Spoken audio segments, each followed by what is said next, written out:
சென்னை அண்ணா பல்கலைக்கழக வளாகத்தில் மாணவிக்கு பாலியல் வன்கொடுமை செய்யப்பட்ட வழக்கு. கைது செய்யப்பட்ட ஞானசேகரன் என்பவரிடம் கோட்டூர்புரம் போலீசார் தீவிர விசாரணை.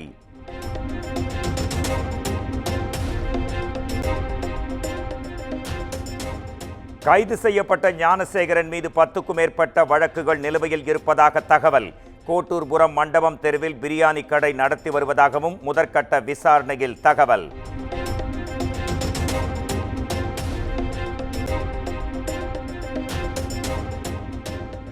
சென்னை அண்ணா பல்கலைக்கழகத்தில் இந்திய மாணவர் சங்கத்தினர் நடத்திய போராட்டம் தற்காலிகமாக வாபஸ். மாணவி புகாரில் உரிய நடவடிக்கை எடுக்கப்படும் என்று பல்கலைக்கழக நிர்வாகம் உறுதியளித்ததை அடுத்து போராட்டம் கைவிடப்பட்டது.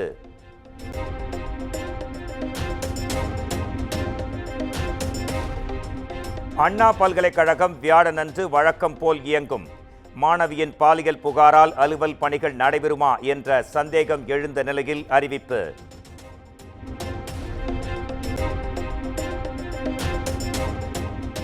அண்ணா பல்கலைக்கழக மாணவி வன்கொடுமை வழக்கில் கைதான ஞானசேகரன் ஒரு திமுக நிர்வாகி என அண்ணாமலை குற்றச்சாட்டு. துணை முதலமைச்சர் உதயநிதி ஸ்டாலின், அமைச்சர் மா சுப்பிரமணியனுடன் நிற்கும் புகைப்படங்களை வெளியிட்டு முதலமைச்சர் இதற்கு பொறுப்பேற்பாரா என்றும் கேள்வி.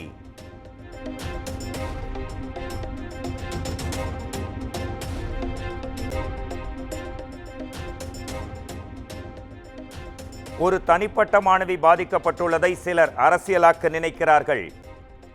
அதிமுக ஆட்சியில் பொள்ளாச்சி வன்கொடுமை சம்பவத்தில் பாதிக்கப்பட்டவர்கள் புகார் அளிக்கவே பயப்பட்டதாகவும் அமைச்சர் கோவி செழியன் விமர்சனம்.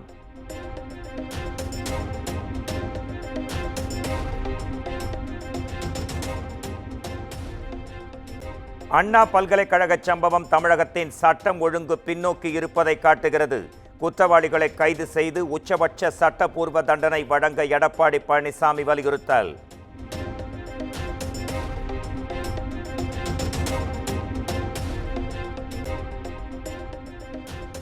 தமிழ்நாட்டில் சட்டம் ஒழுங்கு இறந்துவிட்டதாக பாஜக மாநில தலைவர் அண்ணாமலை விமர்சனம். தமிழ்நாட்டில் கூட்டு பாலியல் வன்கொடுமை, தொடர் கொலை சம்பவங்கள் தொடர்ந்து அரங்கேறி வருவதாகவும் குற்றச்சாட்டு.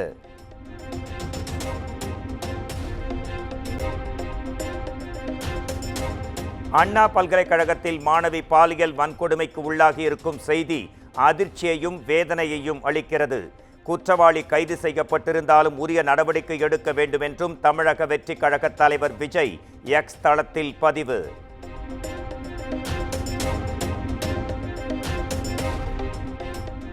பாலியல் வன்கொடுமை சம்பவங்களுக்கு போதைப் பொருள் புழக்கமே காரணம் என சீமான் குற்றச்சாட்டு. உளவியல் நடவடிக்கை எடுக்கும் வரை குற்றங்கள் குறையாது என்றும் பேச்சு.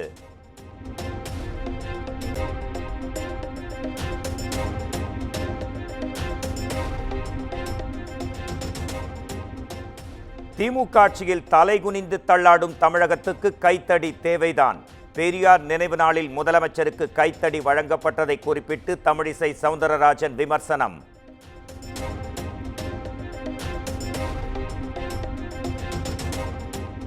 டங்ஸ்டன் சுரங்க ஏலத்தை மத்திய அரசு ரத்து செய்ய வேண்டும்.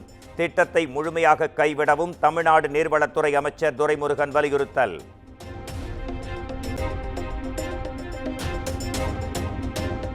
மதுரை அரிட்டாப்பட்டி பள்ளியூர் தளம் என தெரிந்தும் ஏல நடவடிக்கையை மத்திய அரசு கைவிடவில்லை.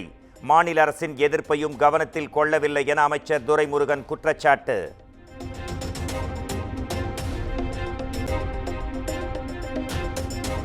டங்ஸ்டன் சுரங்க ஏல விவகாரத்தை தமிழ்நாடு அரசு எளிதாக எடுத்துக் கொள்ளவில்லை.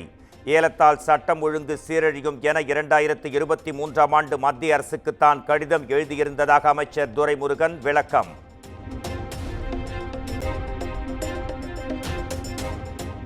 திராவிட கட்சிகளுடன் முரண்பாடு, மாறுபட்ட கருத்து உள்ளதாக விடுதலை சிறுத்தைகள் தலைவர் திருமாவளவன் பேச்சு. ஆனால் சனாதன கட்சிகள் உள்ளே வர அனுமதிக்க முடியாது என்றும் விளக்கம்.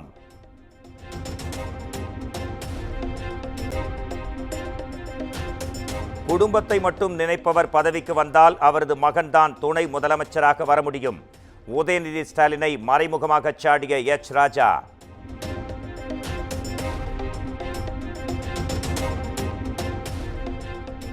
அறிவாலயத்தில் சுயமரியாதையை அடகு வைத்த அடியாள் சிவசங்கருக்கு சமூக நீதி பற்றி என்ன தெரியும்? சாதிவாரி கணக்கெடுப்பு குறித்த அமைச்சர் சிவசங்கரின் கருத்துக்கு ஜி.கே. மணி பதிலடி.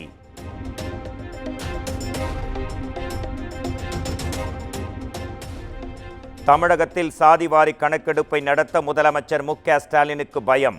பாமக தலைவர் அன்புமணி ராமதாஸ் விமர்சனம்.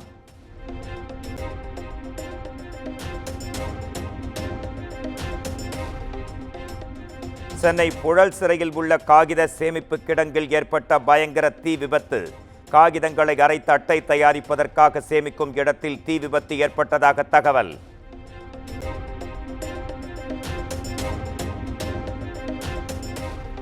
உலக புகழ்பெற்ற பாலமேடு ஜல்லிக்கட்டு போட்டி. மஞ்சள் மலை மைதானத்தை சீரமைக்கும் பணிகளை தொடங்கிய பேரூராட்சி நிர்வாகம்.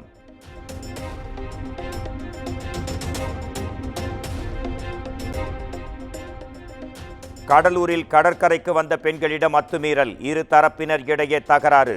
ஒருவரை ஒருவர் தாக்கிக் கொண்ட சம்பவத்தில் 3 கைது.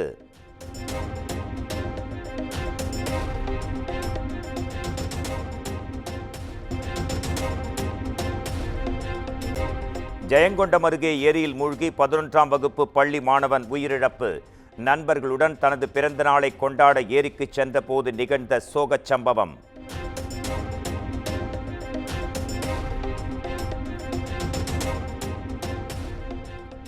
கடலூர் மாவட்டம் காட்டுமன்னார் கோவில் அருகே கொலை வழக்கில் குற்றவாளிகள் மீது நடவடிக்கை எடுக்கவில்லை என சாலை மறியல்.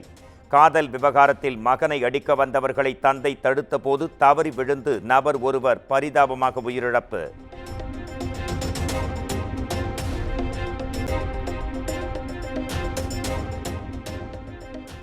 மதுரையில் வக்ஃபு வாரியத்தை கண்டித்து போராட்டம். பள்ளிவாசல் ஜமாத்தினர் மினரா மீது ஏறி போராட்டம்.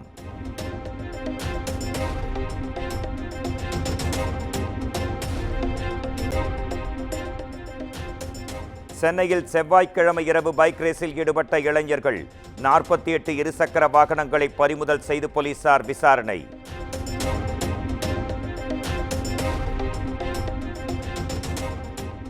வங்கக்கடலில் நிலவும் காற்றழுத்த தாழ்வு பகுதி. தமிழ்நாட்டில் 5 நாட்கள் மிதமான மழைக்கு வாய்ப்பு.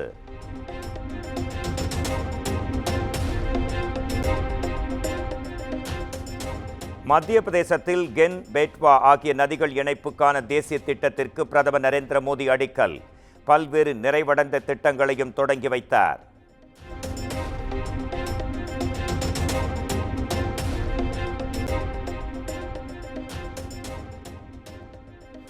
நதிநீர் பிரச்சினைக்கு அம்பேத்கர் முன்வைத்த தீர்வுக்கு காங்கிரஸ் உரிய அங்கீகாரம் தரவில்லை. மத்திய பிரதேசம் கஜுராஹோவில் நடைபெற்ற பொதுக்கூட்டத்தில் பிரதமர் நரேந்திர மோடி குற்றச்சாட்டு.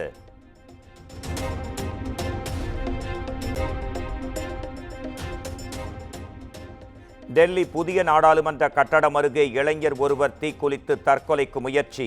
90% தீக்காயங்களுடன் மருத்துவமனையில் அனுமதிக்கப்பட்டுள்ளதாக தகவல்.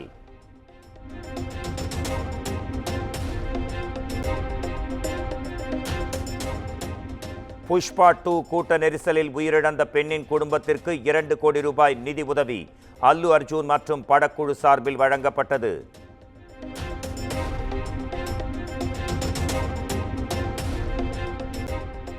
கர்நாடகாவில் பாஜக எம்எல்ஏ முனிரத்னா மீது முட்டை வீச்சு. 3 பேர் மீது வழக்கு பதிவு செய்து போலீசார் விசாரணை.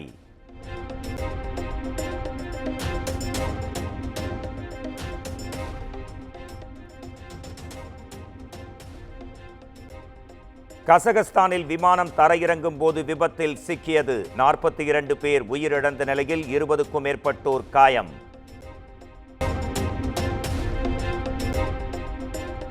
கார்த்திக் சுப்புராஜ் இயக்கத்தில் சூர்யா 44 படத்தின் டைட்டில் டீசர் வெளியீடு. ரெட்ரோ என பெயரிடப்பட்டுள்ளதாக படக்குழு அதிகாரப்பூர்வ அறிவிப்பு.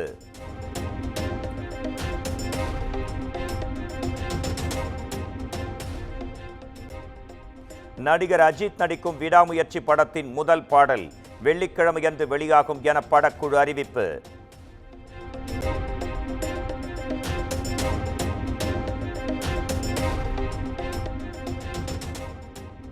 இந்தியா ஆஸ்திரேலியா அணிகளுக்கு இடையிலான 4வது டெஸ்ட் கிரிக்கெட் போட்டி மெல்பர்னில் வியாழக்கிழமை தொடங்க இருக்கும் நிலையில் இரு அணி வீரர்களும் தீவிர வலைப்பயிற்சி.